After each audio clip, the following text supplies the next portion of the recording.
Take a deep breath right now. Seriously. Before your mind rushes ahead, before it says, I don't have time for this, just pause. Because if you clicked on this, your heart has been carrying something heavy and it's tired. Tired of replaying old conversations.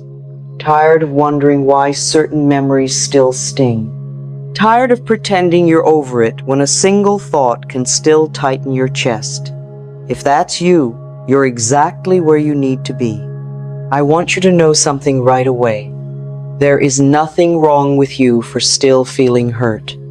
Nothing broken about you for remembering.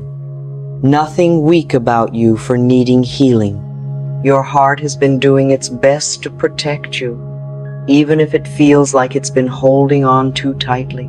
So many people walk through life smiling on the outside while quietly bleeding on the inside.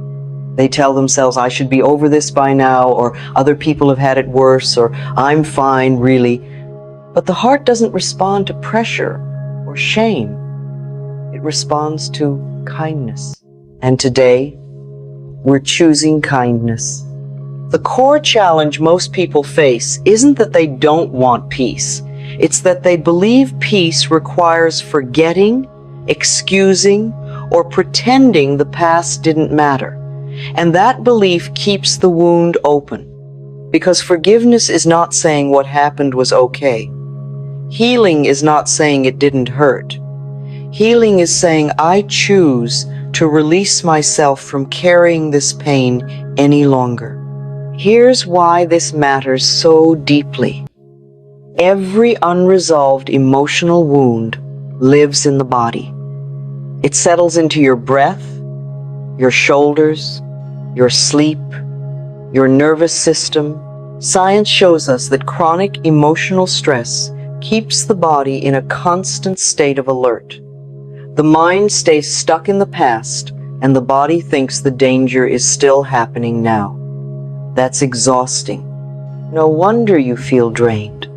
No wonder joy feels harder than it used to. But there's good news, and I love good news. Your body and your mind are always listening to your thoughts. Always.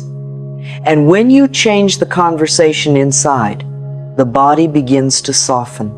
Healing doesn't start with effort. It starts with awareness and gentleness.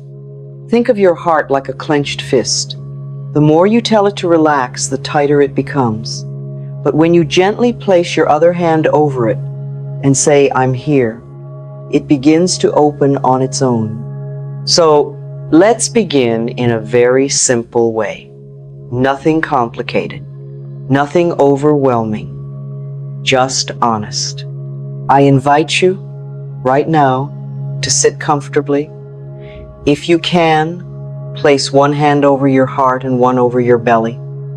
If that feels strange, that's okay. You're just reconnecting with yourself. Take a slow breath in through your nose and a gentle breath out through your mouth. Do that again and again. As you breathe, notice if your body feels guarded. Tight jaw, tense shoulders, shallow breath. That's not a failure. That's information. Your body is saying, I've been protecting you. Now, silently or out loud, say this to yourself. I am willing to heal, not forcing it, not demanding it, just willing. Forgiveness often feels like the hardest part, so let's reframe it. Forgiveness is not for the other person, it's for your freedom. Holding on to resentment is like gripping a hot coal and hoping someone else gets burned. Your heart deserves better than that. One simple framework that helps is this: awareness, compassion, release. Awareness means naming what hurt without judgment. You might say, I was abandoned, or I was betrayed, or I wasn't seen. No excuses, no minimizing, just truth. Compassion means acknowledging how that made you feel. Maybe it made you angry. Maybe it made you feel unworthy.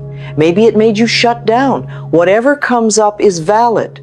Place a hand on your heart and say, "Of course I felt this way. Anyone would." Release is where the magic begins. Release does not mean forgetting. It means choosing to stop reliving.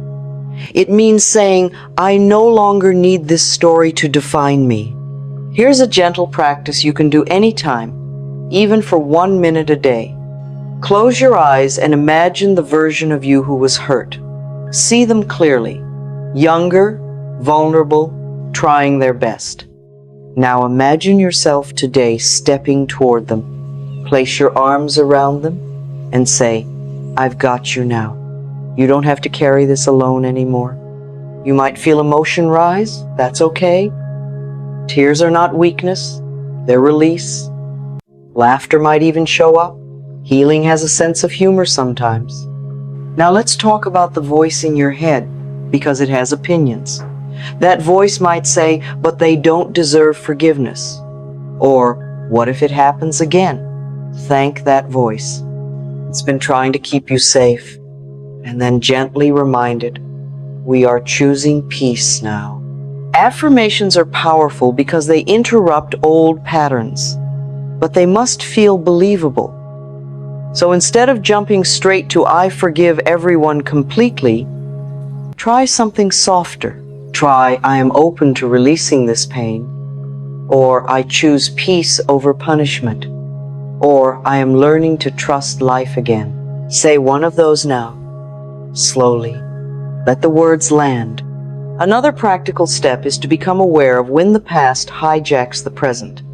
You're doing fine, then a memory pops up, and suddenly your mood shifts. When that happens, gently say, "That was then, this is now." Bring your attention back to your breath, your feet on the floor, the room around you. The nervous system responds to the present moment. You don't have to heal everything at once. That's not how hearts work. Healing is layered. It unfolds in stages, and every small release creates space for more love, more ease, more joy. Here's something people rarely talk about. Sometimes we hold on to pain because it's familiar. It's been with us so long, it feels like part of who we are. Letting it go can feel like losing a piece of ourselves. But what you're really losing is the weight, not the wisdom. You keep the lesson. You release the burden. Ask yourself gently, who would I be without this pain? Not in a scary way, in a curious way. What would feel lighter? What would open? Laughter helps too. Yes, even here. Healing doesn't have to be solemn and serious all the time. You're allowed to smile while you heal. You're allowed to enjoy your life, even if everything isn't perfect yet. Perfection is not a requirement for peace. Now I want to invite you into a deeper moment of guided forgiveness. If it feels safe, close your eyes. Take a breath. Bring to mind a person or situation that still feels unresolved. You don't have to dive into details. Just notice what comes up in your body. Silently say, "I acknowledge this pain." Then say, "I choose to release myself from carrying this." And finally, "I deserve peace." If resistance comes up, that's okay. Resistance is just another part asking to be heard. You can say, "I see you too." Healing includes all parts of you. One small action you can take today is to write a letter you never send. Say everything you never said. Be honest. Be messy. Then when you're done, take a breath and write one final line. "I release this now." You don't even have to keep the paper. The act itself is powerful. Another step is to practice self-forgiveness. Many hearts hurt not just from what others did, but from what they believe they should have done differently. Speak to yourself the way you would speak to someone you love. "I did the best I could with what I knew then. Your subconscious listens, and when it hears compassion instead of criticism, it begins to heal. I want you to remember this. Healing is not a destination you arrive at one day and never think about again. It's a relationship with yourself. Some days feel light, some days feel tender. Both are okay. Right now, place a hand on your heart and say, I love you. Yes, it might feel awkward. That's fine. Keep going. The heart understands sincerity more than polish. If this message resonated with you, don't rush away. Take one small step today. Try one affirmation. Do one gentle breath. Write one honest sentence. That's enough. And if you feel called to, share in the comments what you're choosing to release. You don't have to explain the whole story. Even a single word is powerful. When we witness each other, healing multiplies. If you want more moments like this, more reminders that you are whole, worthy, and supported, subscribe and stay with this journey. You are not alone in this. You never have been. Your heart is wise. Your heart is ready. And peace is not something you have to earn. It's something you allow. Take one more breath, smile softly, and carry this gentleness with you into the rest of your day.